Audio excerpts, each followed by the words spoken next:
Selamat malam Bapak Ibu yang dikasihi Tuhan. Shalom. Kita kembali berkumpul di acara kelas pendalaman Alkitab dan malam hari ini kita membahas satu topik yang baru, yaitu tentang meninggalkan dunia ya. Jadi kemarin kita sudah menyelesaikan topik tentang pembaringan terakhir, sekarang kita akan membahas tentang meninggalkan dunia.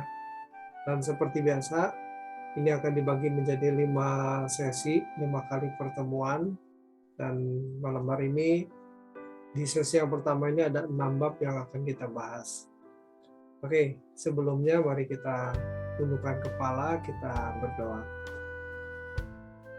Bapa di dalam surga, kami bersyukur untuk kesempatan yang Tuhan berikan bagi kami di malam hari ini. Tuhan, kiranya Roh Kudus memberikan kami hikmat akal-budi, berikan kami pencerahan, supaya kami bisa mengerti lebih banyak tentang kebenaran firman-Mu Tuhan.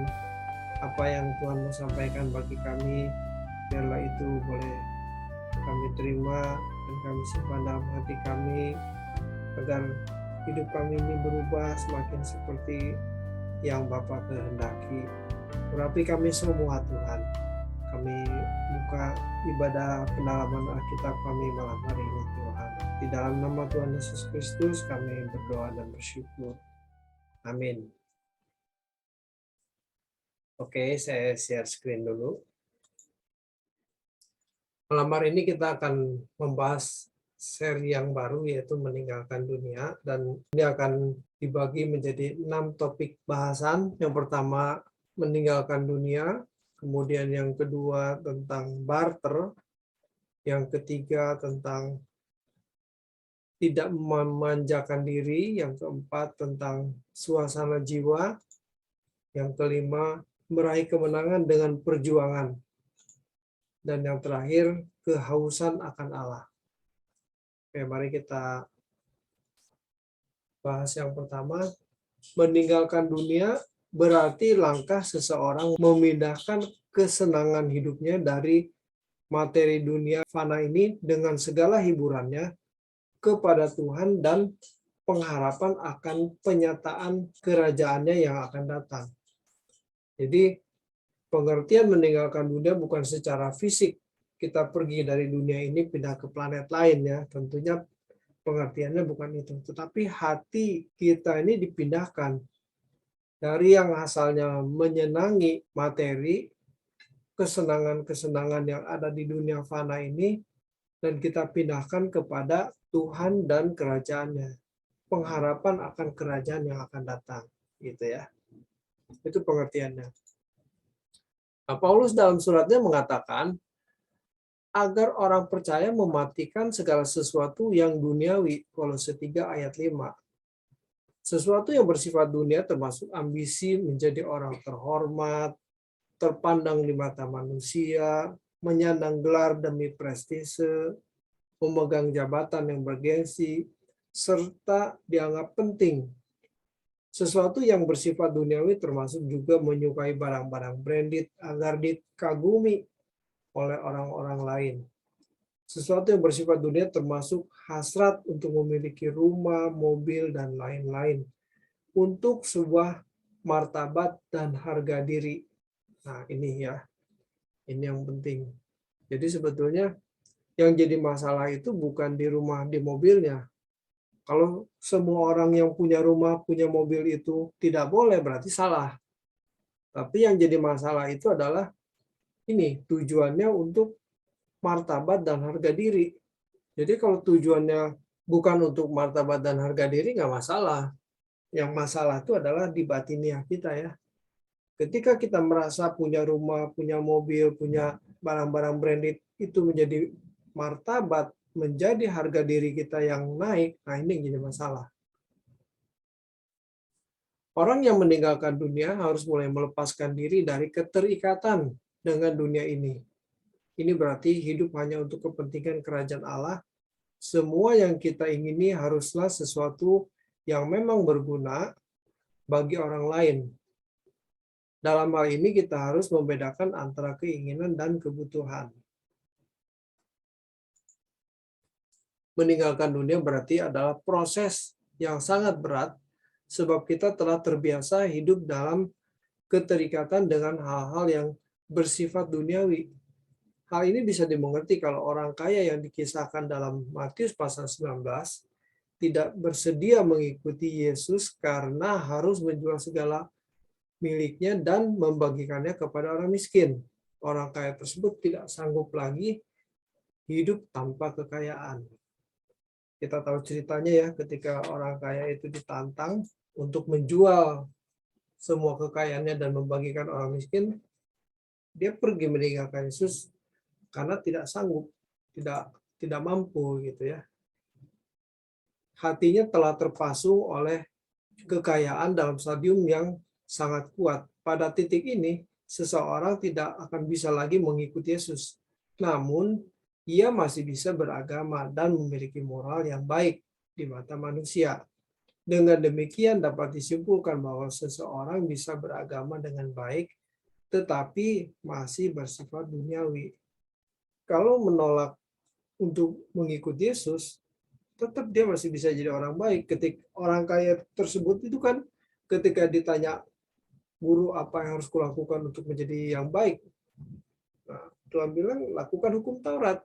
Si orang muda itu kan bilang sudah Tuhan gitu. Berarti kan dia jadi orang baik. Hukum Taurat dia lakukan begitu. Jadi seseorang bisa beragama dengan baik tetapi masih bersifat duniawi. Meninggalkan dunia adalah kemutlakan yang tidak boleh dihindari oleh orang percaya. Karena ini harga yang harus dibayar oleh mereka yang mau memperoleh Kristus di dalam hidupnya. Terkait dengan hal ini, Paulus menyaksikan kehidupan imannya demikian. Ini di Filipi pasal 3 ayat 7-8 ya. Tetapi apa yang dahulu merupakan keuntungan bagiku, sekarang kuanggap rugi karena Kristus. Malahan segala sesuatu kuanggap rugi karena pengenalan akan Kristus Yesus Tuhanku lebih mulia daripada semuanya.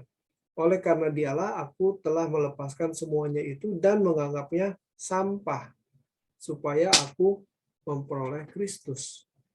Itu kata sampah itu di situ ya, dalam teks aslinya itu ditulis skubala ya. Skubala itu sebenarnya bukan sampah sih. Itu kotoran binatang. Jadi ini Alkitab kita dalam bahasa Indonesia itu sudah mengalami penghalusan begitu loh. Lebih sopan. Di teks aslinya tuh kotoran binatang itu, skubala itu artinya. Sekarang tentang barter ya. Bangsa Israel yang akan menerima Kanaan yang berlimpah susu dan madu harus meninggalkan Mesir, melupakannya dan melewati perjalanan padang gurun yang panjang. Mereka tidak boleh mengingat kembali Mesir. Mereka tidak boleh bernostalgia. Bangsa Israel kalau mau masuk ke Kanaan, ya Mesirnya harus ditinggalkan. Kan nggak bisa dua-duanya. Nah itu konteksnya kan seperti orang barter gitu ya. Yang satu dilepaskan untuk menerima yang lain gitu. Mereka harus percaya bahwa negeri yang berlimpah susu dan madu itu diberikan Allah kepada mereka, yaitu kalau mereka sungguh-sungguh meninggalkan Mesir.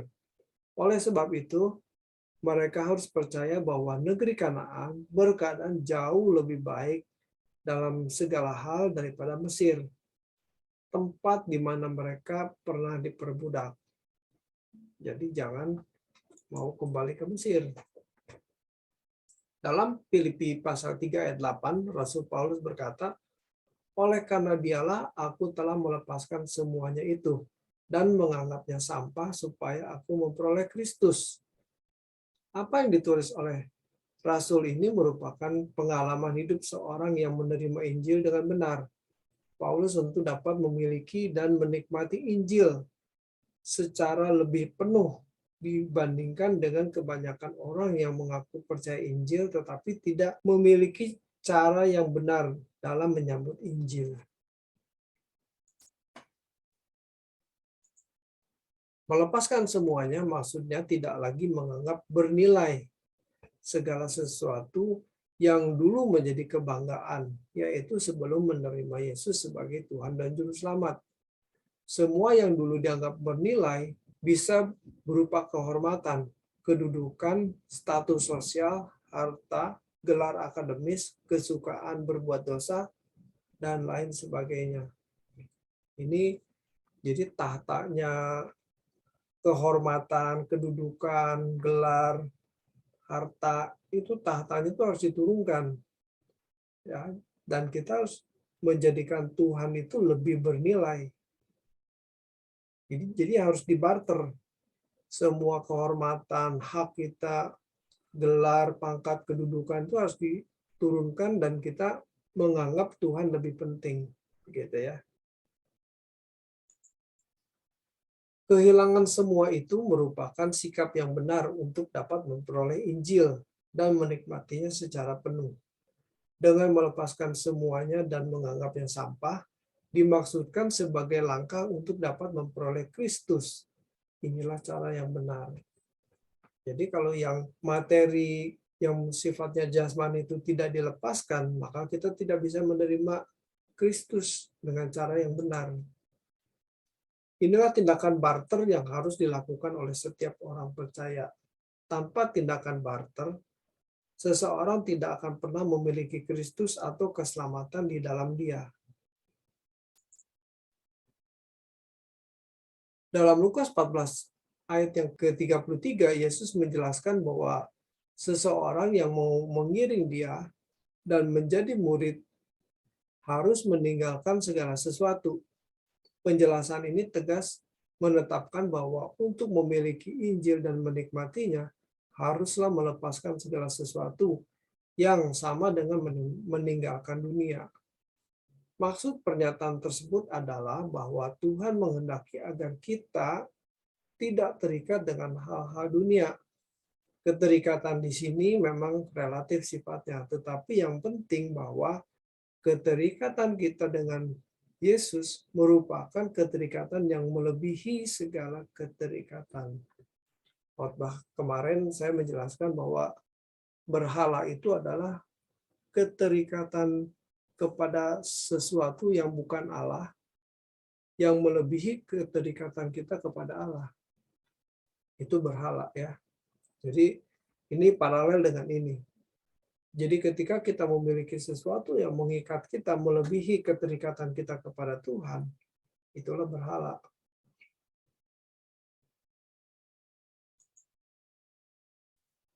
Sekarang tidak memanjakan diri ya. Ini pokok bahasan yang ketiga.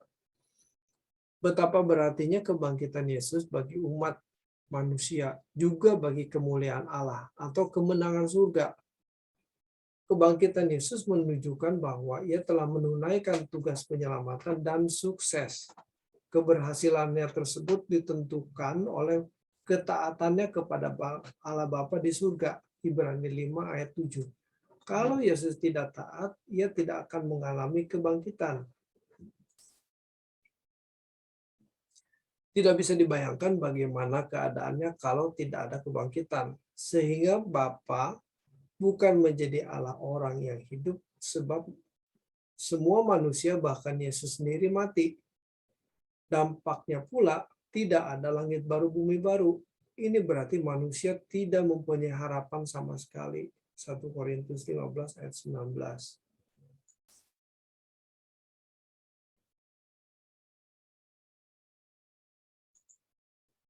Dalam perjuangan menyelamatkan manusia, Yesus telah berhasil. Kemenangannya memberi pengharapan kepada seluruh makhluk bumi dan surga. Dengan kemenangannya, maka ada kehidupan.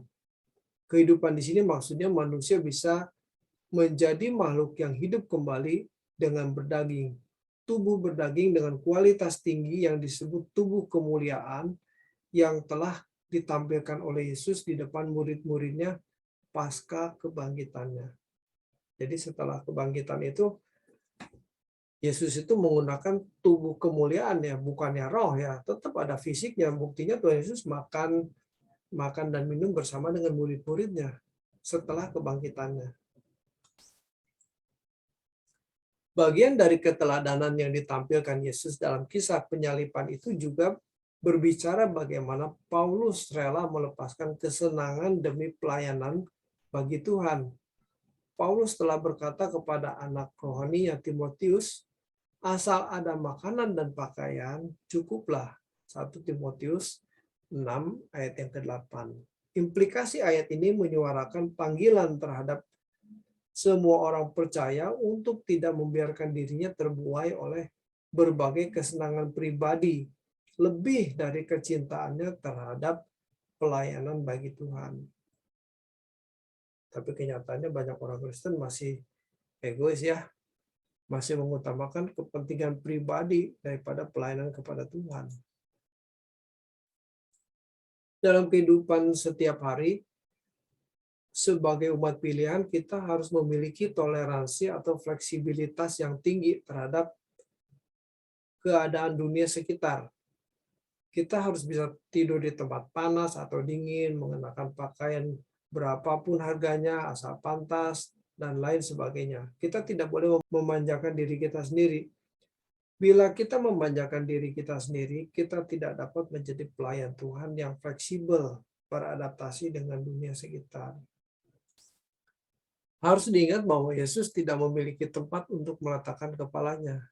Ini berarti bahwa hal menikmati kesenangan harus ditinggalkan. Orang percaya harus berani tidak memiliki standar hidup seperti orang lain. Standar hidup kita adalah Yesus. Kita harus berani meninggalkan hidup dalam kewajaran seperti manusia lain. Serigala mempunyai liang, burung mempunyai sarang, anak manusia tidak memiliki tempat untuk meletakkan kepalanya. Begitu ya. Sekarang tentang meninggalkan keluarga. Banyak orang menjadi serakah, selalu ingin memiliki apa yang ditawarkan oleh dunia. Dengan menjanjikan kepuasan-kepuasan jiwa, banyak orang hanyut oleh gairah untuk memiliki apa yang dimiliki orang lain. Hal ini berjangkit hampir kepada semua manusia, termasuk orang-orang Kristen, bahkan para rohaniawan. Kita lihat orang-orang sekitar kita ya, orang punya ini, kita pengen, orang lain pergi kemana, kita pengen juga begitu. Nah itu karena sudah terjangkit spiritnya tuh, spirit duniawi itu. Yesus menyatakan bahwa serigala memiliki liang dan burung mempunyai sarang, tetapi anak manusia tidak mempunyai tempat untuk meletakkan kepalanya. Pernyataan ini menunjukkan bahwa Yesus sendiri tidak menuntut kesenangan atau kenyamanan hidup.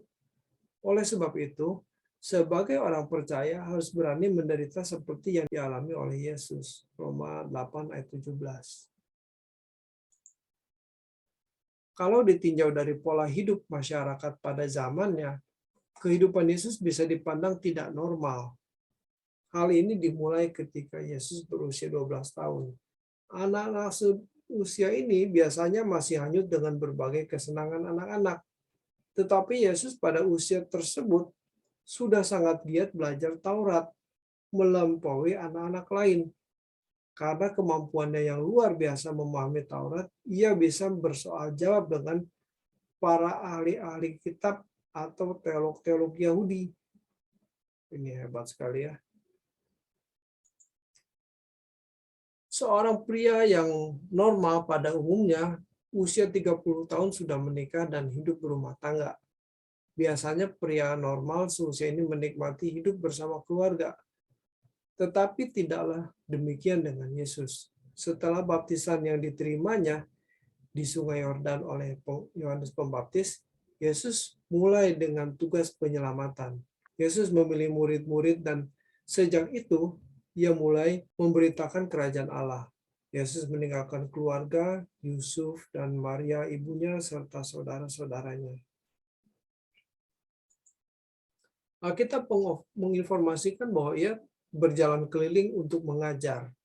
Hampir tidak ada informasi di dalam Alkitab bahwa Yesus kembali ke kampung halaman berkumpul kembali dengan keluarganya. Petualangan anak Allah ini berakhir di kayu salib. Di kayu salib ia hanya bisa menatap ibunya yang tentu memandangnya dengan sedih. Kemudian Yesus menyerahkan tanggung jawab memelihara ibunya kepada murid-muridnya. Yohanes 19 ayat 27. Tragis kelihatannya, tetapi itulah keagungan pribadi yang berjuang untuk kepentingan Bapaknya. Keagungan seperti inilah yang harus juga kita miliki, yaitu meninggalkan dunia ini. Sekarang tentang meraih kemenangan dengan perjuangan. Ketika Yesus mengatakan bahwa ia datang untuk memberi hidup, maksudnya adalah bahwa ia memberi hidupnya sendiri bagi orang percaya. Yohanes 10 ayat 10. Inilah anugerah yang terbesar bagi dunia. Hendaknya pernyataan Yesus ini tidak hanya dipahami bahwa Yesus mati di kayu salib untuk menebus dosa kita. Menebus manusia dari dosa artinya mengambil manusia itu melalui transaksi dengan sarana pengorbanannya untuk membeli manusia, guna menempatkan manusia sebagai manusia yang memiliki keberadaan tepat seperti dirinya. Tepat seperti dirinya bisa berarti tepat seperti Bapa di surga. Yesus tegas mengatakan bahwa kita harus sempurna seperti Bapa. Jadi manusia itu ditebus oleh darah Yesus itu berarti dibeli, ditebus melalui transaksi. Oleh apa? Sarana itu pengorbanan dirinya oleh darah Yesus ya. Yesus memberi hidupnya. Artinya, Yesus mengajarkan cara hidupnya atau hendak mengimpartasi gairah hidupnya kepada mereka yang mau menerimanya, yaitu dengan giat belajar sebagai muridnya. Kalau seseorang belajar mengenakan kehidupan Yesus, kemuliaan Allah dikembalikan kepada dirinya secara berangsur-angsur, tentu melalui proses yang panjang. Diperkenan memiliki kehidupan seperti Yesus adalah karunia sulung roh. Mereka yang termasuk buah sulung roh adalah orang-orang yang istimewa, yang memiliki keberadaan lebih mulia daripada manusia lain dalam pandangan Allah. Mereka adalah orang-orang yang belajar dan mengerti kebenaran, serta dibentuk menjadi sempurna oleh kebenaran tersebut. Mereka adalah orang-orang yang meninggalkan dunia dan tidak mencemarkan diri dari segala kenajisan. Orang percaya adalah umat pilihan yang memiliki kesempatan meraih hak kesulungan ini.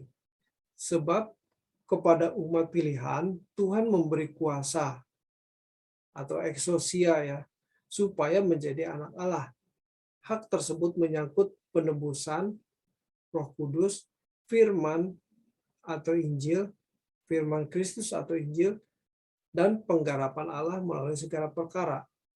Kalau kesempatan ini disia-siakan, hak kesulungan ini tidak akan diperoleh. Jadi harus kedua belah pihak harus aktif ya. Tuhan memberi kesempatan, beri kuasa, beri hak kepada manusia untuk menjadi anak Allah, tetapi manusia pun harus merespon. Sudah dikasih fasilitasnya ya penebusan, ada Roh Kudus, ada firman, ada penggarapan, tapi harus direspon.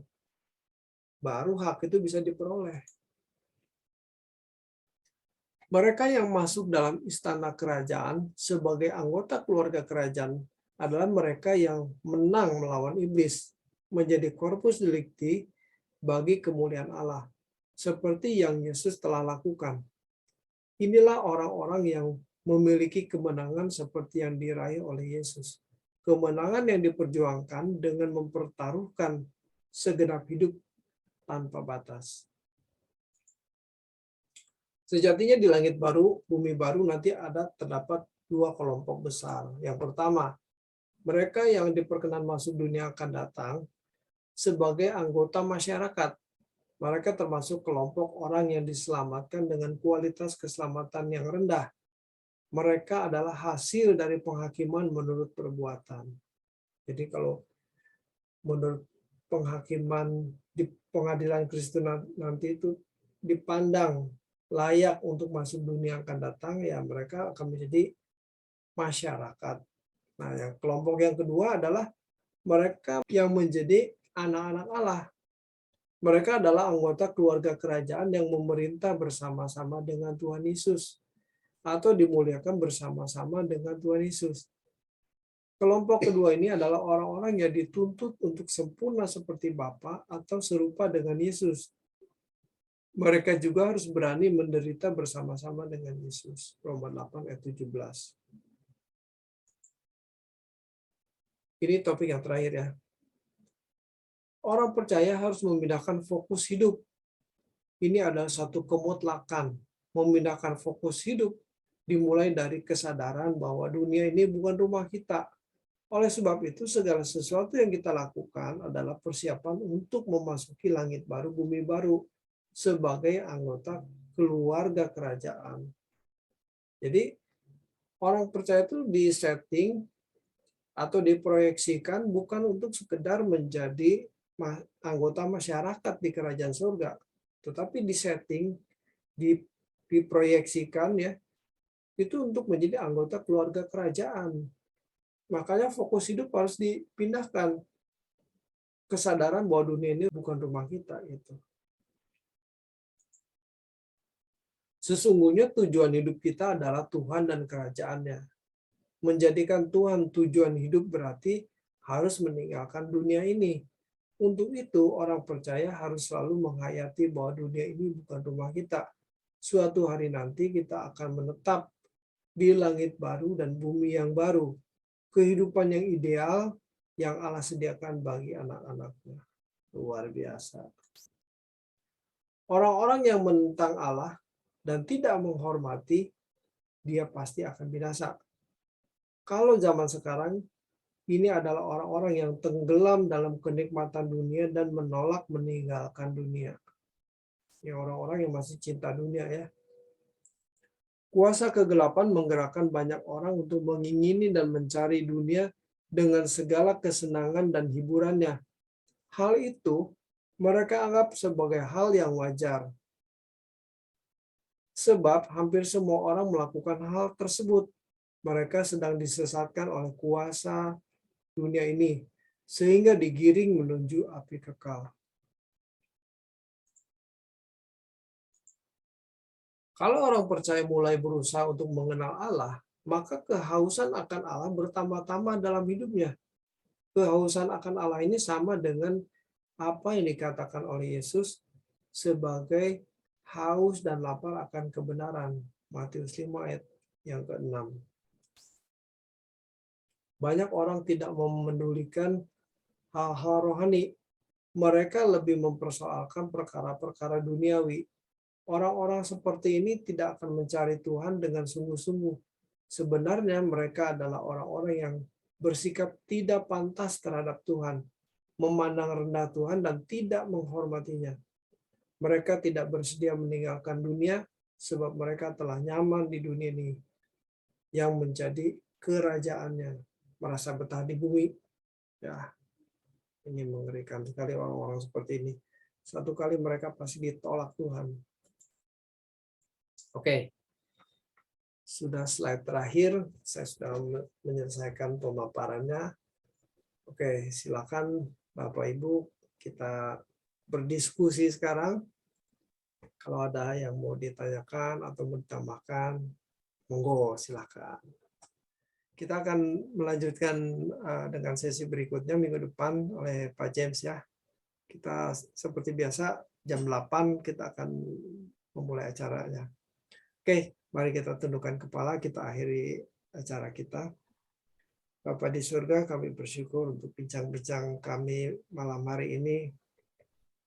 Terima kasih untuk pengertian dan pemahaman yang luar biasa yang Bapak berikan bagi kami. Biar lewat pengertian ini kami semakin dipersiapkan untuk bersama-sama dengan Tuhan di langit baru dan bumi yang baru Tuhan. Ajar kami untuk tidak mencintai dunia ini, kami boleh meninggalkan dunia ini Tuhan. Terima kasih Bapa, kami bersyukur malam hari ini. Kami silakan acara kami selanjutnya, kami mau beristirahat Tuhan. Kami menyertai kami sepanjang malam hari ini.